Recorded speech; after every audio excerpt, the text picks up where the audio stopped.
हम गमों की जिंदगी जिया करते हैं, हम गमों की जिंदगी जिया करते हैं, शराब को उठाकर पिया करते हैं। लोगों के जिंदगी में अनेकों लड़कियां आती जाती रहती हैं, लेकिन हम एक ही लड़की का इंतजार किया करते हैं, किया करते हैं।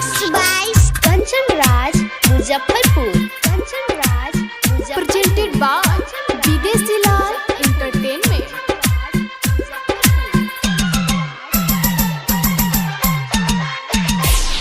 दारू बनल सहारा हो, दिल रोता है बेचारा हो। दारू बनल सहारा हो, दिल रोता है बेचारा हो।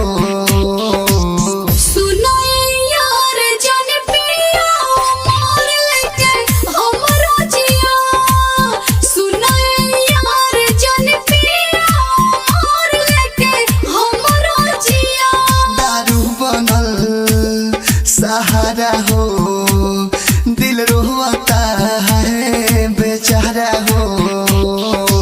सुनो यार जन पिया मोर लेके हमरो जिया, सुनो यार जन पिया मोर लेके हमरो जिया। Presented by Videshi Lal entertainment. Mixed by Kanchan Raj Muzaffarpur, Kanchan Raj Muzaffarpur. Balaji recording studio Jadavpur. तू ही नहीं बारू तो जी के करबो का, दुनिया लगता बहुत खराब हो।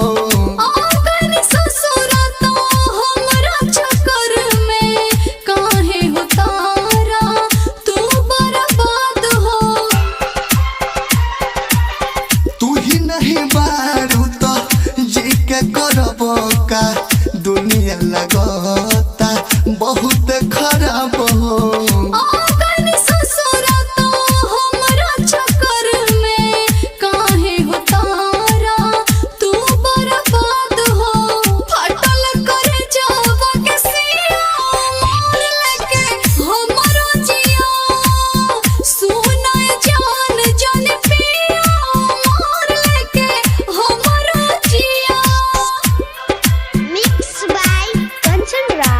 मुजफ्फरपुर, कंचन राज मुजफ्फरपुर, कंचन राज मुजफ्फरपुर।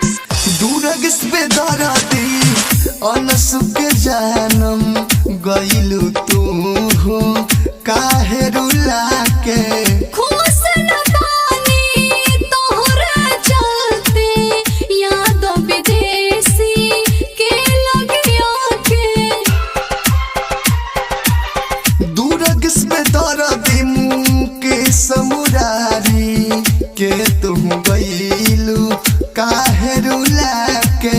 खुश न बानी तोहरा चलते, याद विदेशी के लगिया के।